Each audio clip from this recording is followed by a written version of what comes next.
So Formula Drift Round 3, Atlanta, my hometown. We had a whole lot of fun. The car was still performing fantastically. Motor's doing great. We've had no issues up until this point this year. Still didn't qualify quite as good as we had hoped originally. That ended up putting us up against Chris Forsberg, who I've battled a couple times. I actually battled him in 2018 at Atlanta. This round was a whole lot more different than the previous year, so a lot closer battle. I was able to stick it to his door in a couple places, but when he followed me, he was way closer, a lot more proximity, definitely showed dominance in the chase, and he beat me, and I was totally good with that. Great straight up driving. It was a lot of fun, put on a good show in front of the hometown crowd, but at least it was close. So that was a good round. I considered that a win. So then we went on to Formula D New Jersey, which has traditionally been a really tough round for us. We've been there 2 previous times to this year, and we didn't make it out of Thursday practice either time. We blew up an engine both times, so that really sucked. But this year, again, would prove to be a different story. Still didn't qualify quite as high. That's something that we're really focusing on through the rest of the year, is improving our qualifying position, but did okay in qualifying. That matched us up against Odi Bakchis, who was the point leader at that time. Had a really close battle with him.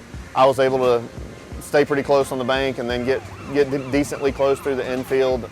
Kind of similar narrative to Atlanta. Odi was able to really put it on my door and show some dominance in the chase, and he was, again, got the win. So disappointed that we weren't able to move forward at Atlanta or at New Jersey, but judges made the right call, gave those drivers a win, and we have to, just fight and claw and take risks and really push myself and push the car to be able to move on to top 16 and beyond. That's something that we're really pushing toward here. We're now at Formula D Seattle. This is my favorite track, even though I'm from in the deep south and we're in the Pacific Northwest. This place is a whole lot of fun. This is my favorite track. It's super fast, super high commitment. We have done a lot of things to get the car ready for this round. Made some changes on the knuckles. We're getting a little bit more steering angle now. But the biggest thing is we had John Kazi Racing build us a brand new RHS LS7.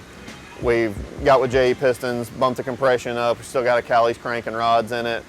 So my mindset going forward to the rest of the year is to really step up my tandem game, take a chance, put it on somebody's door. If something happens, contact is made, then, so be it. But really lay it all on the line in tandem and do what I have to do to qualify better. I think getting a higher seed is really important to being able to move forward into top 16 and beyond. And I've got to do as a driver, what's required to get those higher scores, with just taking more chances, taking risks, throwing it up at the wall, keeping it there, and making a run super exciting and scary at the same time.